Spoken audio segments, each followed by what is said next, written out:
All right, guys, welcome back to Transmit to 1075. We're going to continue our weekly saga of talking about topics that are always on the cutting edge of infuriating people and sparking arguments and controversy. All joking aside, I mean, it's somehow this is where my site has gone to. I wasn't sure exactly. I have some ride-alongs and some fire buffing and doing some critiquing, but I think maybe this is the ultimate direction, is talking about things most people are afraid to talk about, and I think ultimately this is healthy because some of these discussions need to be had, and some people have in particular to this topic, have political motivations or whatever the case may be. But anyway, I'm going to do a video soon about this fire truck right here, which is the new Pierce electric fire truck. But this is a video that I actually made 3 years ago. So please take everything with a grain of salt here. It was done 3 years ago. It's not, things might be slightly different. This style apparatus at the time had a smaller battery than this one, but I want to just get it out there and so people understand. Again, I think the opinions on this type of thing, I'm not talking about politics here. I don't give a shit if you're a staunch right-wing Republican who thinks Trump's the greatest thing ever, and I don't care if you're some super woke liberal who thinks LA is the greatest place on earth to live, and wearing a mask all day is your idea of a good time. What I want to talk about is the legitimacy of how well a electric fire truck could work. And I'll be honest with you, if you think that electric vehicles with batteries don't have their own demons, their own problems, I will concede they do. This is coming from someone who's owned about 4 or 5 electric cars, who owns a solar company and whatever else. So to suggest that the batteries are the panacea to everyone's problems, that is not the case. On the other hand, it would be equally as naive to think that all the wars we've been in for the last 50 years aren't about chasing down our heroin addiction to oil in different parts of the country, particularly the Middle East. So there's no perfect situation. Let's talk about what might work, what might not. But this video, again, is 3 years ago. And before I do the new one, I want everyone to watch the one I did previously, and we'll build off of that. All right, guys, thanks for joining my channel. Check out this. Hello, everyone. We are back. Welcome to episode 3 for your blue-collar Cybertruck. Although today I'm going to be taking a little sidetrack here because of current events. And that's discuss the Rosenbauer electric fire truck.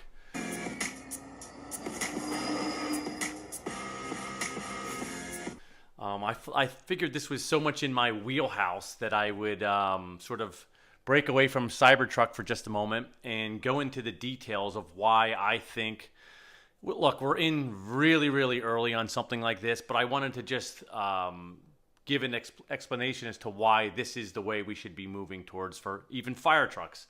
So if you don't know already, my resume, I've been in the fire service for over 31 years. I happen to own a renewable energy company where we do solar as well as EV charging stations. I also own a Model S Tesla. So needless to say, I have a very good vantage point of these 3 subjects and can speak rather fluently about fire trucks and why this is pretty cool. So let's just start off the disclaimer. I don't know if this version of the fire truck has everything it will need to be capable of going around being used around the country. But it's a good first step, and it lays out the groundwork. And I'm going to give a synopsis of things with the assumption that version 2 or 3 has all these things. I think for the most part this does. Its battery capacity is probably limited. It sounds like it only can do 18 or 19 total miles initially. So I won't get into the details. That's not that big a deal. But for a city, that's probably fine. Since you're coming back to the firehouse on a regular basis and charging. But be that as it may, I think the next generation has to have significantly more miles. But let's just go through why this would be such a good idea, both for costs and for firefighters. Let me start off with saying one more thing. The looks, okay? Without a doubt, this is a very European-looking fire truck. I know firefighters quite well, and I know we like to have our vision and toughness of what a firefighter should, a piece of apparatus should look like. This is really not what we're accustomed to. I think it could grow on guys over time, but the truth be said, we're under no guidelines to have to follow this type of look.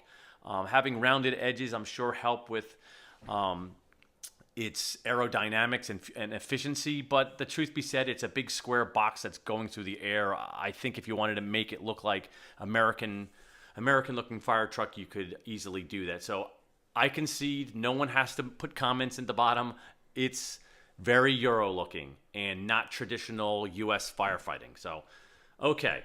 Oh, one other thing. There's also a lot of news reports saying that this originated from Australia. It's Austria, a little bit different. So just FYI, the origins of the truck are, like I said, from Europe and from Austria. But it's obviously made its way to the United States, and they have companies around the country. Austria. Austria? Well then, good day, mate. Let's put another shrimp on the barbie. Let's not. All right, let's start with what most people think is the most important thing, and that's cost savings. So electric trucks greatly reduce costs. Electric vehicles themselves have about a third of the parts of a regular combustion engine. So off the get-go, just by switching from diesel or gas to electric, you're reducing the parts by 2/3. Therefore, in theory, you're saving 2/3 of the amount of headaches that could potentially occur over the course of time, right? So there's no engine, there's no exhaust system, there's no drivetrain, there's no oil changes, there's no depth fluid replacement. You don't have to drive. You know, we at my firehouse, we maintain a fuel level of 3/4 all the time. So we wind up going to the fuel pumps at least minimum once every 3 days, and typically shorter if we're busy or if we have days where my district is rather large, so we put on some miles during the course of a day. So the potential exists that you actually, on a really busy day, running around we cover the New Jersey Turnpike, you could bang out 3/4 of a tank of, or excuse me, 1/4 of a tank of diesel fuel and have to go back to the pumps to refill. But anyway, the cost savings of maintenance is drastic when you go from a combustion engine to electric, because you're basically just dealing with battery and motors. So in addition to that, the cost savings of electric versus gas or diesel is at least half. So, and it can be significantly more than that, depending upon your geographic location, depending upon, I mean, if the firehouse has solar panels, it depends if when you're charging, you can even charge at nighttime versus the day and save costs that way. And for instance, with no exhaust, since without a combustion engine, there's no need to have an exhaust system, like I mentioned. There's no need for a PlyMavent. So the systems that we have in the firehouse that we need to get out and hook up every single day, that themselves cost a lot of money to purchase as well as to run, there's no need for one. There's also no need for a generator. The engine itself, the apparatus, since it's a battery, doesn't need to make electricity because it's stored in those batteries. So you're eliminating, again, the cost savings on the front end of not having a generator. No Jake brake.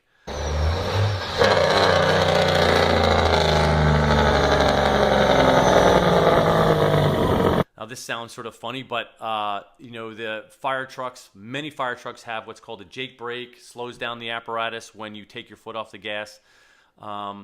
You don't need these things. As a matter of fact, the electric vehicles, on my car, for instance, anytime I take my foot off the gas pedal, the vehicle itself is immediately going to start slowing down. It's doing regenerative braking. So that's taking, not only is it slowing the vehicle down, or in this case, the apparatus down, but it's going to take that energy and put it back into the battery for energy savings. So it's doing two things at one time. It's also quieter. I mean, some of the older rigs are far worse than newer ones, but some of the old Jake brakes are really loud, and you have neighbors and people who are complaining. You'll see some places you drive that say no Jake brake areas. Obviously, that doesn't apply to fire trucks, but the point is it's a sort of a win-win-win. It's quieter, it's an energy savings, and it's slowing the apparatus down. It's also greatly reducing brakes. For instance, on my car, I almost never use the brakes. Within hours of driving the car, you'll get the feel for when you take your foot off the gas, the vehicle will slow down. So you're driving down a highway, the traffic light starts to change. If you time things properly, you just take your foot off the gas, the vehicle slows down over time, it's saving energy, and you get to the stoplight and you've never used the brakes. Doesn't always work like that. Of course, you can use the brakes, but it's a great feature. So next is batteries and the motors. So again, batteries and motors are inherently maintenance free. They just go and go and go. Again, these aren't a Tesla system, but Tesla at this stage of the game on their next generations of vehicles are talking about motors and batteries with 1 million miles of lifetime on them. So for municipalities, again, when you're cutting maintenance costs in half or more, and the life of the apparatus is longer, this is huge. This is a game changer for most municipalities. I mean, I can tell you, our one apparatus, our one squad company, we have approximately $20,000 a year in maintenance. Just one piece of equipment, just one piece of apparatus. So switching over and getting rid of all these headaches and having a system that has 2/3 less parts is the wave of the future. All right, so that's government and cities. Why they want this piece of equipment? Because they can save money. Mind you, they can also be clean, right? We can get on board with having a transportation system that runs on solar and wind and whatever your city, your state uses for renewable energy. But what are the benefits for firefighters? Like, why would a fireman care whether the truck is the engine is or the ladder is electrified? So with no engine, with no drive shaft, with missing half these components that regular fire engines have, the space that is opened up is incredible. It's why electric cars have a frunk and a trunk, and again, go back to the Tesla Model S. It has the most space of any sedan on the market. It's also 5-star rated for crash testing. So without the doghouse up front in the rig, you've eliminated this humongous space with the motor that you can now put things in it, put equipment, put men, put whatever on earth your company uses. Right? More equipment and in a smaller area, which makes the apparatus ultimately smaller. Smaller apparatus, you can get it down streets that are tight. You can its turning radius is smaller. One thing I'll add too is the platform of most battery systems is flat along the bottom of the rig or of the car. And when you have a battery system that's low to the ground, its center of gravity is lower. So in turn, the rig itself has a lower center of gravity, so it's less likely, it's easier, it handles better, it's less likely to roll over, safer. Also, there's no engine noise, right? I can't tell you how many fires I've been on where the rig is just blazing away, whether it's the pumps are going, and you can barely hear on the radio. You have the radio on the either on your portable or on the side of the rig blasting as loud as it goes. So it's just nice to be able to hear civilians, hear the cops, hear guys on the radio, just do your job without hearing loss. With no exhaust systems, there's no CO and there's no pollutants. Like I said, beyond the fact that you're saving all this money from the Plymouth vent system, it's also, guys are worrying about breathing and getting cancer and lung cancer and stuff like that. Half the time, it's probably from forget the fires we're going to. It's the day-to-day, daily intake of diesel fumes from the rigs pulling out of quarters on every run.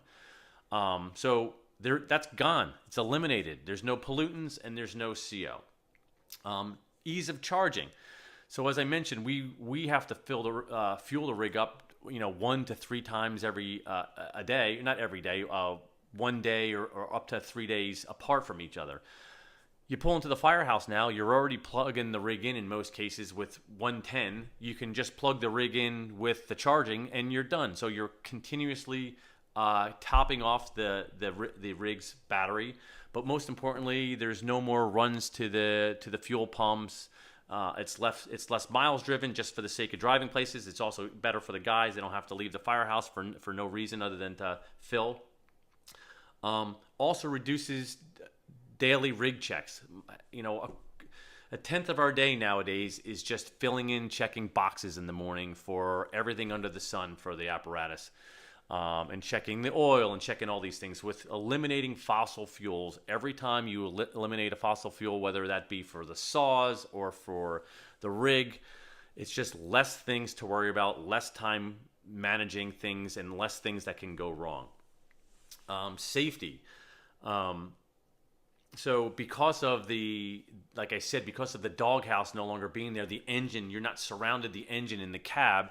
That leaves a lot of space for safety. So the crumple zones that can be designed into the system. So heaven forbid you do get in an accident with the rig, you roll it or hit somebody from the front end. Their collapse zones are there. Their electric vehicles are notoriously safer because of the added space with that lack of having an engine. I mentioned the center of gravity. This rig, the one we're showcasing here, is also 4x4 capable. So now in the snow, you have to get off-road a little bit for I don't know what, tractors on fire or into a field or whatever the case is, run over a curb. Now you have the capabilities of being a little bit more off-road without getting stuck. I also think just general operation of the vehicle is easier. This vehicle, you're going to push the button to start it, it's on, and that's basically it. Anything you need around that rig to pull off, you don't need to worry about starting the generator, or you forgot it for the extrication tools or whatever. Everything is just going to work. You push the button on, everything runs on electricity, the battery provides that electricity, and you're ready to go. Self-leveling. This rig and many other electric cars have self-leveling. So when you're driving down the road, it'll actually, on highway speeds, it'll actually lower so that your efficiency is a little bit better. But what's nice here for firefighters in this case is when you're in quarters, the rig will squat down lower. So it's just easier. Again, it depends on how much equipment you're getting into the rig with or how tall you are. But some of the rigs are a little bit more less user-friendly when you're trying to climb inside. I've almost fallen out a couple times. I've seen guys slip. With the easier access, lower to the ground, it'll squat. You get in. When you go to leave, it goes up to its regular height. This thing also has Wi-Fi on board. Another thing, I don't know why it's not common in all the fire service. I mean, we spend zillions of dollars on everything else, but almost every rig I've ever been in my entire career has never had backup cameras. A Toyota Prius has a backup camera. A 40,000-pound fire truck doesn't. So this has rear backup cameras. So anyway, when you start adding all these little things up, I think it's a no-brainer. We need to get past the idea of the looks first, or maybe change the looks. I think we need to get past the idea that batteries can't do what we need them to do. They without a doubt can and will. And look, the fire service is always been... People fight and resist change. I think it's pretty common in the service no matter what it is. And this is just one of those things. But at the end of the day, it's going to be cost effective for municipalities and cities and towns to do it. And a fire truck that runs on electricity will actually be better. It will not be a compromise. It will be better than what you've had. Furthermore, I didn't even mention you could have some form of solar panels on the roof of these things where you could at least recapture some of your power, or potentially just running things while at a scene where you're not at least diminishing the battery itself. So anyway, I hope you enjoyed my thoughts. I hope this video makes its way through the fire service, and hopefully guys start to open up to the idea. We're several years away, but I think it's time to start really considering it. Thanks for watching. This is episode 3. Look forward to my next video, and I'll talk to you soon. Thank you very much. Bye.